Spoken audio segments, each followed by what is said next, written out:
There had been a development in the treatment of ALS, an experimental drug that was just gaining passage.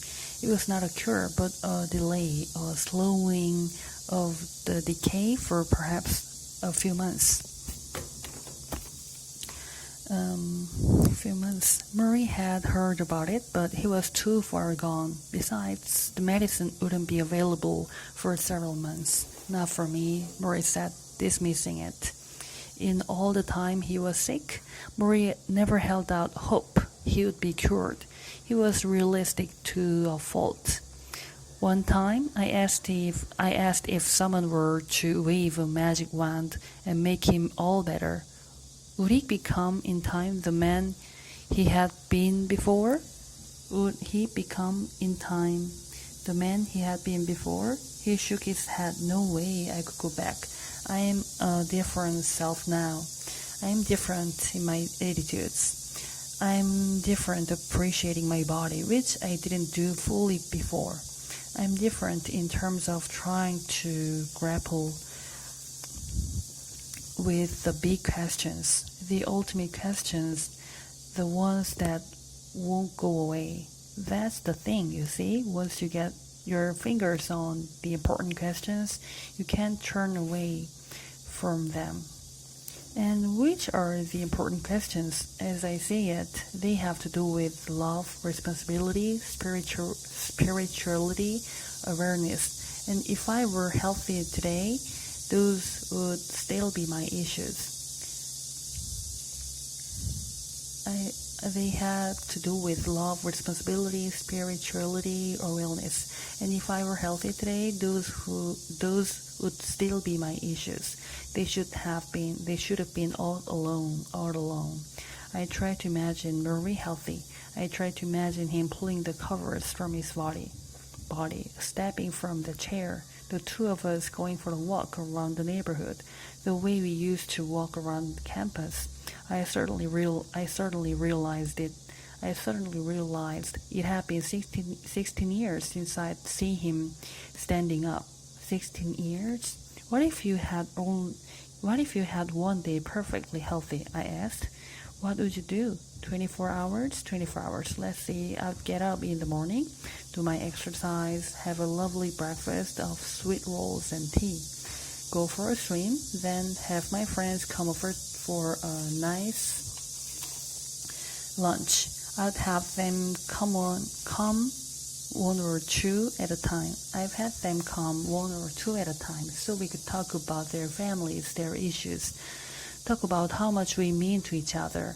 Then I would like to go for a walk in a garden with some trees, watch their colors, watch their birds, take in the nature that I haven't seen in so long now. In the evening, we'd all go together to a restaurant with some great pasta, maybe some duck. I love duck. And then we'd dance the rest of the night. I would dance with all the wonderful dance partners out there until I was exhausted. And then I would go home and have a deep, wonderful sleep. That's it. It was so simple, so average. I was actually a little disappointed. I figured he'd fly to Italy or have lunch with the president or romp on the seashore or try to exotic things he could think of. After all these months, lying there, unable to move a leg or a foot, how could he find perfection in such an average day? Then I realized this was the whole point. Before I left that day, Murray asked if he could bring up a topic. Your brother, he said. I felt a shiver. I do not know how Murray knew this was on my mind. I had been trying to call my brother in Spain for weeks and had learned from a friend of his that he was flying back and forth to a hospital in Amsterdam. Mitch, I know it hurts. I know it hurts when you can't be with someone you love, but you need to be at peace with his desires. Maybe he doesn't want you interrupting your life. Maybe he can't deal with that burden. I tell everyone I know to carry on with the life they know. Don't ruin it because I'm dying. But he's my brother, I said. I know, Murray said. That's why it hurts. I saw Peter in my mind when he was 8 years old. His curly blonde hair puffed into a sweaty ball up top his head. I saw us wrestling in the yard next to our house. The grass stains soaking through the knees of our jeans. I saw him singing songs in front of the mirror, holding a brush as a microphone, and I saw us squeezing into the attic where we hid together as children, testing our parents' will to find us for dinner. And then I saw him as the adult who had drifted away, thin and frail, his face bony from the chemotherapy treatment. Murray, I said, why doesn't he want to see me? My old professor sighed. There is no formula to relationships. They have to be negotiated in loving ways, with room for both parties. What they want and what they need, what they can do and what their life is like. In business, people negotiate to win. They negotiate to get what they want. Maybe you're too used to that. Love is different. Love is when you're as concerned about someone else's situation as you're about your own. You've had these special times with your brother, and you no longer have what you had with him. You want them back. You never want them to stop, but that's part of being human. Stop, renew, stop, renew. I looked at him. I saw all the depth in the world. I felt helpless. You'll find a way back to your brother, Murray said. How do you know? Murray smiled. You found me, didn't you? I heard a nice little story the other day. Murray says. He closes his eyes for a moment and I wait. Okay, the story is about a little wave bobbing alone in the ocean, having a grand old time. He's enjoying the wind and the fresh air until he notices the other waves in front of him, crashing against the shore. My God, this is terrible, the wave says. Look what's going to happen to me. Then along comes another wave. It sees the first wave looking green. And it says to him, why do you look so sad? The first wave says, you don't understand. We're all going to crash. All of us waves are going to be nothing. Isn't it terrible? The story is about a little wave bobbing along in the ocean, having a grand old time. He is enjoying the wind and the fresh air until he notices the other waves in front of him, crashing against the shore. My God, this is terrible, the wave says. Look what's happening to me. What's going to happen to me? Then along comes another wave. It sees the first wave looking green. And it says to him, why do you look so sad? The first wave said. The second wave says, no, you don't understand. You're not a wave. You're part of the ocean. You're part of the ocean. I smile. Murray closes his eyes again. Part of the ocean, he says, part of the ocean. I watch him breathe in and out, in and out. The 14th Tuesday, we say goodbye.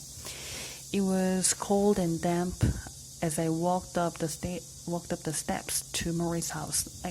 I took in little details, things I hadn't noticed for all the times I'd visited. I took in little details. The cut of the hill, the stone facade of the house, the pachysandra plants, and the low shrubs. I walked slowly, taking my time, stepping on dead, wet leaves that flattened beneath my feet. Charlotte had called the day before to tell me Murray wasn't doing well. This was her way of saying the final days had arrived. Murray had cancelled all of his appointments and had been sleeping much of the time, which was unlike him. He never cared for sleeping, not when there were people he could talk with. He wants you to come visit, Charlotte said. But Mitch, he's very weak. The porch steps, the glass in the front door. I observed these things in a slow, observant manner, as if seeing them for the first time. I felt the tape recorder in the back of my shoulder, and I unzipped it to make sure I had tapes. I don't know why. I always had tapes. Cody answered the bell. Normally, buoyant, she had a drawn look on her face. Her hello was softly spoken. How's he doing? I said. Not so good. She bit her lower lip. I don't like to think about it. He is such a sweet man, you know? And you. This is such a shame. Charlotte came down the hall and hugged me. She said that Murray was still sleeping, even though it was 10 a.m. We went into the kitchen. I helped her straighten up, noticing all the bottles of pills lined up on the table. A small army of brown plastic soldiers with white caps. My old professor was taking morphine now to ease his breathing. I put the food I had brought with me in the refrigerator. Two vegetable cakes, tuna salad. I apologized to Charlotte for bringing it. Murray hadn't chosen food like this in months. We both knew that, but it had become a small tradition. Sometimes when you're losing someone, you hang on to whatever tradition you can. I waited in the living room where Murray and Ted Koppel had done their first interview. I read the newspaper that was lying on the table. 2 Minnesota children had shot each other playing with their father's gun. A baby had been found buried in a garbage can in an alley in Los Angeles. I put down the paper and stared into the empty fireplace. I tapped my shoe lightly on the hardwood floor. Eventually, I heard the door open and close. Then Charlotte's footstep coming toward me. All right, she said softly. He is ready for you. I rose and turned toward our familiar spot, then saw a strange woman sitting at the end of the hall in a folding chair, her eyes on a book, her legs crossed. This was a hospice nurse, part of the 24-hour watch. Murray's study was empty. I was confused. Then I turned back hesitantly to the bedroom, and there he was, lying in bed under the sheet. I had seen him like this only one other time, when he was getting massaged, and the echo of his aphorism, "When you're in bed, you're dead," began anew inside my head. I entered, pushing a smile onto my face. He wore a yellow pajama-like top, and a blanket covered him from the chest down. The lump of his form was so withered that I almost thought there was something missing. He was as small as a child. Murray's mouth was open, and his skin was pale and tight against his cheekbones. When his eyes rolled toward me, he tried to speak. But I heard only a soft grunt. "There he is," I said, mustering all the excitement I could find in my empty pill. He exhaled, shut his eyes, then smiled, the very effort seeming to tire him. "My dear friend," he finally said. "I am your friend," I said. "I am not so good today. Tomorrow will be better." He pushed out another breath and forced a nod. He was struggling with something beneath the sheet, and I realized he was trying to move his hands toward the opening. "Hold," he said. I pulled the covers down and grasped his fingers. They disappeared inside my own. I leaned in close a few inches from his face.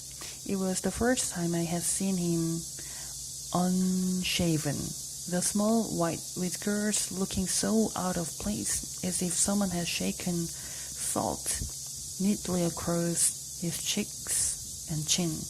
How could there be new life in his beard when it was draining everywhere else? Marie, I said softly. Coach, he corrected. Coach, I said. I felt the shiver. He spoke in short bursts, inhaling air, exhaling words. His voice was thin and raspy. He smelled of ointment. You are a good soul, a good soul. Touched me, he whispered. He moved my hands to his heart. Here. It felt as if I had a pit in my throat. Coach, I don't know how to say goodbye. He patted my hand weakly, keeping it on his chest. This is how we say goodbye. He breathed softly in and out. I could feel his rib cage rise and fall. Then he looked right at me. Love you, he rasped. I love you too, Coach. No, you do know something else. What else do you know? You always have.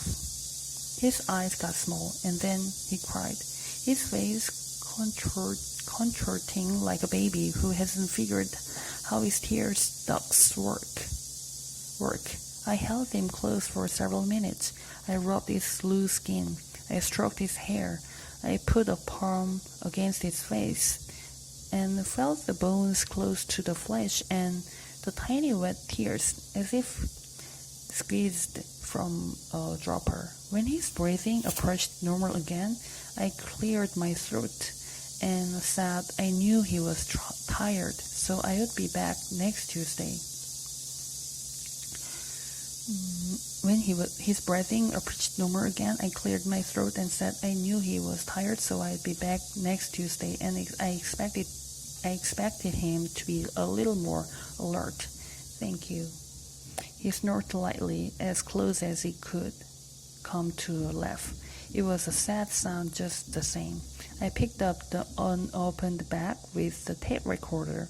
Why had I even brought this? I knew we'd never use it. I leaned in and kissed him closely, my face against his, whiskers on whiskers, skin on skin, holding it there longer than normal, in case it gave him even a split second of pleasure. Okay, then, I said, pulling away. I blinked back the tears, and he smacked his lips together and raised his eyebrows at the sight of my face. I like to think it was a fleeting moment of satisfaction for my dear old professor. He had finally made me cry. Okay, then, he whispered. Graduation. Murray died on a Saturday morning. His immediate family was with him in the house. Rob made it in from Tokyo. He got to kiss his father goodbye, and John was there, and of course, Charlotte was there, and Charlotte's cousin Marcia, who had written the poem that so moved Murray at his unofficial memorial service. The poem that likened him to a tender sequoia. They slept in shifts around his bed. Murray had fallen into a coma 2 days after our final visit, and the doctor said he could go at any moment. Instead, he hung on through a tough afternoon, through a dark night. Finally, on the 4th of November, when those he loved had left the room just for a moment to grab coffee in the kitchen, the first time none of them were with him since the coma began, Murray stopped breathing, and he was gone. I believe he died this way on purpose. I believe he wanted no chilling moments, no one to witness his last breath, and be haunted by it, the way he had been haunted by his mother's death notice telegram, or by his father's corpse. in the city morgue. I believe he knew that he was in his own bed, that his books and his notes and his small hibiscus plant were nearby. He wanted to go sternly, and that is how we went.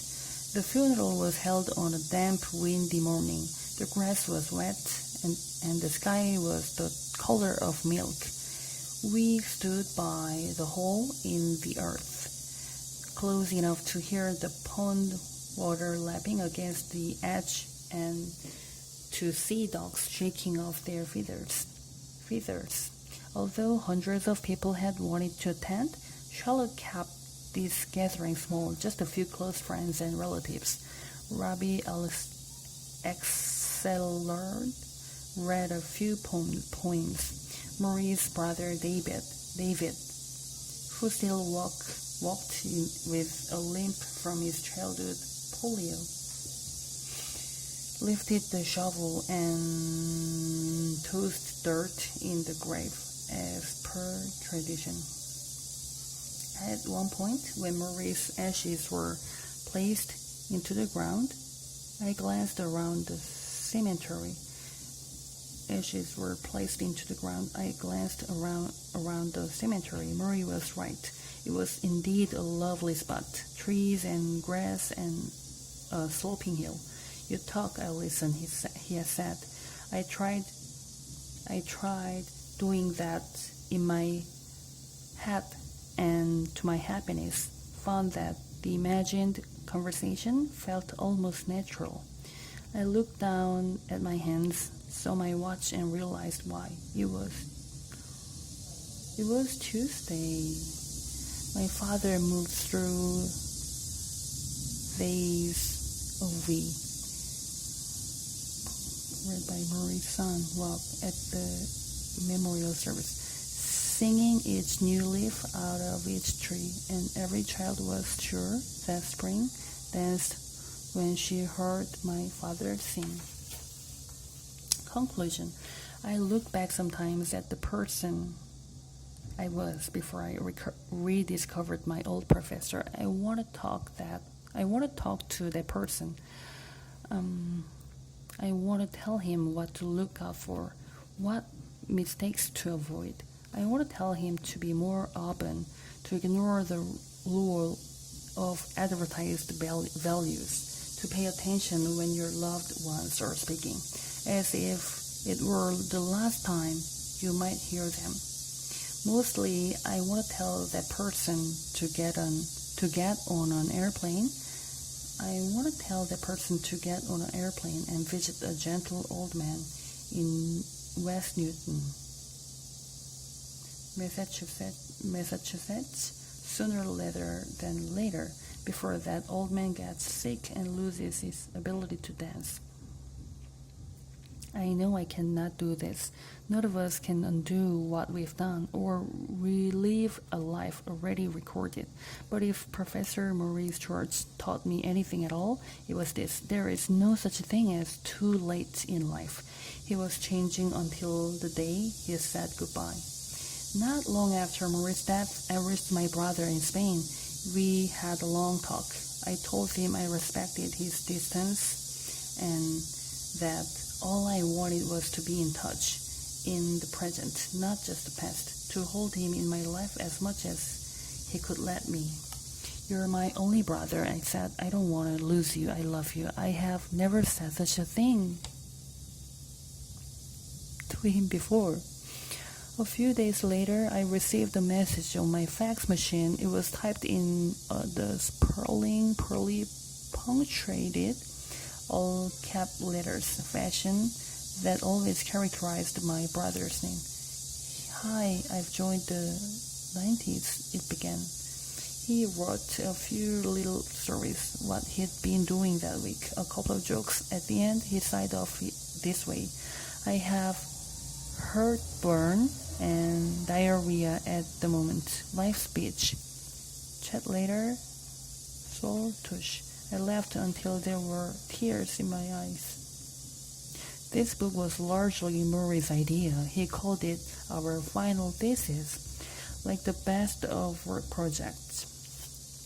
It brought us close together, and Murray was delighted when several publishers expressed interest, even though he died before meeting any of them. The advance money helped pay Murray's enormous medical bills, and for that we were both grateful.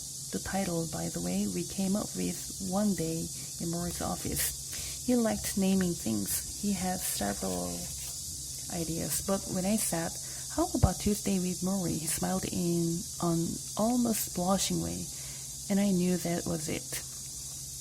After Murray died, I went through boxes of old college material, and I discovered the final paper I had written for one of his classes. It was 20 years old now. On the front page were my penciled comments scribbled to Murray, and beneath them were his comments scribbled back. Mine began, "Dear Coach." His began, "Dear Player." For some reason, each time I read that, I miss him more. Have you ever really had a teacher? One who saw you as a raw but precious thing? A jewel that, with wisdom, could be polished to a proud shine? If you are lucky enough to find your way to such teachers, you will always find your way back. Sometimes it is only in your head. Sometimes it is right alongside their beds. The last class of my old professor's life took place once a week in his home by a window in his study where he could watch a small hibiscus plant shed its pink flowers. The class met on Tuesday. No books were required. The subject was the meaning of life. It was taught from experience. The teaching goes on. Mitch Albom, Tuesday with Murray. Mitch Albom is the author of the international bestseller The 5 People You Meet in Heaven, as well as 6 other books. A nationally syndicated columnist for the Detroit Free Press, and a nationally syndicated radio host for ABC, and Bohm has, for over a decade, been named top sports columnist in the nation by the Sports Editors of America, the highest honor in the field.